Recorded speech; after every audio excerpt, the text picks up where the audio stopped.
Hello बच्चों, आज मैं आप लोगों को एक बहुत ही इंटरेस्टिंग टॉपिक बताने जा रही हूँ। आप लोग क्लास 10th में हैं तो आपके लिए ये वीडियो बहुत काम की होने वाला है। 11th में है तब भी होने वाला है, 12th में है तब भी होने वाला है। ये वीडियो आपके लिए बहुत ही इम्पोर्टेंट और ख़ास होने वाला है, क्योंकि बच्चों को अक्सर ये चैप्टर को पढ़ने में बड़ा दिक्कत होता है और समझने में भी दिक्कत होता है कि ये कहाँ से आया, ये कैसे आया, ये कैसे होगा। इसमें बहुत सी ऐसे फॉर्मूलेज हैं जिनको बच्चों को बनाने में तो दिक्कत है ही, समझने में भी दिक्कत है, मिक्सिंग हो जाता है। तो चलिए मेरे वीडियो में बने रहिए अंत तक। अगर आप इस वीडियो को देखते हैं तो आपको बहुत अच्छे से समझ में आ जाएगा। तो मेरे वीडियो में अंत तक बने रहिए बिना स्किप किए। तो चलिए, आज का टॉपिक है हेलोजन डेरिवेटिव ऑफ हाइड्रोकार्बन और एल्काइल हैलाइड का। हिंदी में इसको कहते हैं हाइड्रोकार्बन के हेलोजन उत्पन्न। अब ये हाइड्रोकार्बन क्या होता है? It means the mixing of hydrogen and carbon. Hindi में कहेंगे हाइड्रोजन और कार्बन से बने हुए तत्वों को हम हाइड्रोकार्बन कहते हैं। हाइड्रोजन और कार्बन के संयोग से जो भी यौगिक उत्पन्न होता, ठीक है, तत्व अलग हो गया, यौगिक अलग हो गया, मिश्रण अलग हो गया। मैंने कहा ना कि इस चैप्टर को समझने में बच्चों में बहुत दिक्कत होता है। अब आता है एक टॉपिक, इसमें है हेलोजन। तो हेलोजन क्या होता है? हेलोजन को मेनली हम लोग इसमें पढ़ेंगे जब, तो एक्स से डिफाइन करेंगे। एक्स की जगह रखेंगे क्लोरीन, ब्रोमीन, क्लोराइड, ब्रोमाइड और आयोडाइड। एक और होता है फ्लोरा। ये चार जो है वो हेलोजन ग्रुप है, ठीक है। आज हम इसी का डिस्कस करने वाले हैं, इसी टॉपिक पे चर्चा करने वाले हैं कि ये कैसे बनेगा, इनके आयुपेक नेम क्या होते हैं, ये किस तरीके से इसमें बनाए जाएंगे। तो आज का टॉपिक, मैं सबसे पहले आपको मॉलिक्यूलर फार्मूला बताऊंगी। मैं इसका जनरल फार्मूला आप पहले समझ लीजिए। इसका जनरल फार्मूला क्या होता है बनाने का? इसका जनरल फार्मूला बनाने का होता है CnH2n + 1 × X। ये एक नंबर, अगर आप क्लास 10th में हैं तो ये जान लीजिए कि एक नंबर का सवाल आप बना चुके हैं। एक नंबर में ये पूछता है कि बताइए सामान्य सूत्र, हेलोजन का सामान्य सूत्र क्या होता है, ठीक है। ये जो ग्रुप है CnH2n + 1, ये एल्काइल समूह है, ठीक है। ये एल्काइल है। ये एल्काइल जो है, यही यहाँ X जो लगा है ना, ये हेलोजन को उत्पन्न करता है, ठीक है। एल्काइल समूह है। एल्काइल का मतलब होता है एक हाइड्रोजन फ्री रहता है, इसका एक जो बॉन्ड रहता है वो फ्री रहता है, उसी फ्री बॉन्ड में ये जुड़ता है, ठीक है। तो कैसे जुड़ता है, चलिए सबसे पहले हम मॉलिक्यूलर फॉर्मूले को देखते हैं। मॉलिक्यूलर फॉर्मूला, तो मॉलिक्यूलर फॉर्मूला क्या होगा, जिसको हिंदी में हम क्या बोलते हैं? आणविक सूत्र। क्या बोलते हैं? आणविक सूत्र।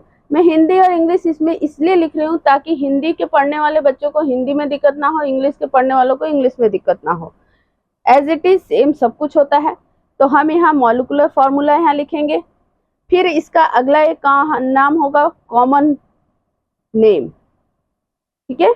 कॉमन नेम भी पढ़ेंगे, जिसको हम लोग साधारण नाम के, मतलब जो हिंदी में पढ़ते हैं बच्चे उनके लिए है साधारण नाम, ठीक है। इसका साधारण नाम क्या होगा?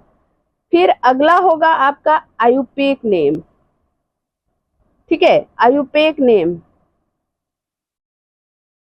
जिसे हिंदी में IUPAC नेम भी बोलते हैं। हिंदी इंग्लिश एक ही रहता है इसका, ठीक है, जनरली एक ही रहता है, आप देख लीजिएगा, ठीक है। अब इनको हम बनाएंगे, कैसे होंगे, ये तो टेबल आपका तैयार हो गया। अब मॉलिक्यूलर फॉर्मूला जो है, हम पहला, जैसे आप लोग जानते हैं कि अगर एक कार्बन है, कार्बन 1 है, कार्बन अगर 1 है तो उसको मेथ बोलते हैं, कार्बन 2 है तो उसको एथ बोलते हैं, ठीक है। 3 है तो प्रोप बोलते हैं, इस तरीके से सीरीज होता है। इसके लिए मैंने एक वीडियो बनाया है जिस पर आप जाकर इसको देख सकते हैं कैसे है। ठीक है, तो चलिए पहले स्टार्ट करते हैं 1 से। अब हम यूज करेंगे इस फॉर्मूला का। ठीक है, इस फॉर्मूले को यूज करके हम यहाँ पर बैठाना शुरू करेंगे। तो n बराबर पहले हम 1 लेते हैं। n बराबर क्या लेते हैं? 1। n बराबर 1। ठीक है, n बराबर 1 लेंगे तो C1H2 इंटू 1 प्लस 1, तो क्या होगा? C1H3 यानी CH3 हो गया। अब X की जगह इन चारों में से कोई एक रखेंगे। मान लीजिए हमने Cl रख दिया, तो यहाँ क्या हो गया? CH3Cl हो गया। CH3Cl हो गया। यहाँ क्या हो गया? CH3Cl। अब ये CH3Cl का मतलब क्या है, जरा ये समझेंगे। CH3Cl का मतलब हो गया, इसका नाम होता है मैथिल। इसको क्या पढ़ेंगे? एक कार्बन है तो मैथ है ना, तो थिल ग्रुप मैंने बताया ना, एथिल एल्किल ग्रुप है ये, एल्किल ग्रुप। हिंदी में एल्किल लिख लीजिए, एल्किल ग्रुप है ये, एल्किल समूह है। ठीक है, हिंदी में समूह और इंग्लिश में ग्रुप। तो मैथिल, इसको क्या पढ़ेंगे हम? मैथिल। क्या पढ़ेंगे? मैथिल। और ये कौन सा लगा है हेलोजन में? हेलोजन ग्रुप कौन सा है? क्लोराइड। क्लोराइड, क्लोराइड, तो इसका नाम हो गया मैथिल क्लोराइड। लेकिन जब हम आयुपेक नेम पढ़ते हैं यानी IUPAC नेम पढ़ते हैं तो पहले हम हेलोजन ग्रुप को यहाँ लाते हैं। इसको पहले हम हेलोजन ग्रुप, हेलो ग्रुप को पहले लाएंगे। ठीक है, तो एल्केन के नाम में हेलो ग्रुप पहले आएगा, फिर यानी कि इसको कहते हैं प्रीफिक्स। तो क्या हो जाएगा यहाँ? Chloro, chloromethane. ठीक है, यहाँ एन ग्रुप चलेगा, एन, एल्कील। दोनों को समझ गए आप? अब दूसरा एक ले लेते हैं और CH3 और Br ले लेते हैं, तो यहाँ क्या हो जाएगा? मैथिल ब्रोमाइड,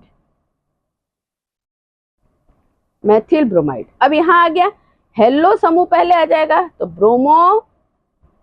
ठीक है, ब्रोमो मैथेन। क्लियर हो रहा है? Bromo methane.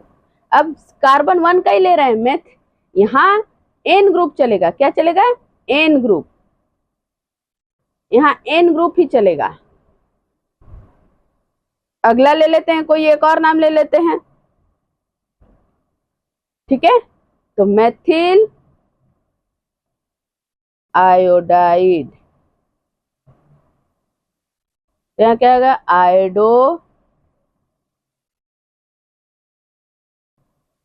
आयोडो क्या हो जाएगा? मैथेन।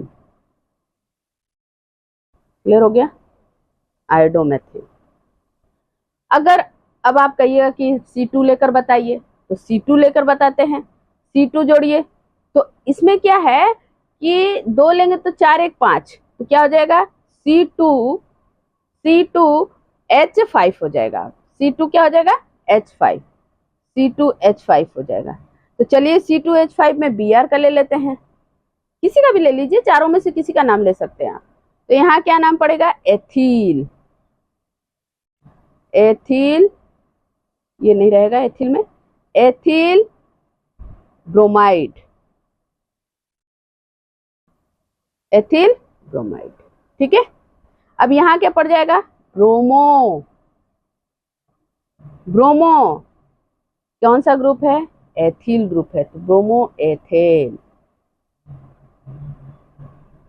Bromo ethane. बात समझ में आ गया? चलिए एक और ग्रुप ले लेते हैं और इसके आगे का ले लेते हैं, 3 का ले लेते हैं। तो C3H7 Br ले लेते हैं, यहाँ क्या होगा? Ethyl, ethyl bromide. अच्छा 3 कार्बन है ना, तो एथिल नहीं होगा, प्रोपील होगा। यहाँ प्रोपील 3 है, याद रखिएगा, यही मिस्टेक होता है बच्चों से भी। प्रोपील ब्रोमाइड हो गया। ठीक है, यहाँ क्या होगा? Bromo propane. ठीक है, तो इस तरीके से आप इसको कर सकते हैं।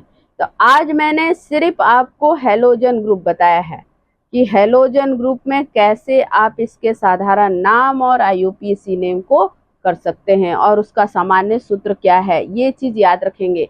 क्योंकि अक्सर एग्जाम में 1 नंबर MCQ में पूछता है कि हेलोजन का सामान्य सूत्र बताइए या एल्किल का सामान्य सूत्र बताइए। तो ऐसे ऐसे वीडियो को देखने के लिए मेरे चैनल को लाइक, शेयर और सब्सक्राइब जरूर करें।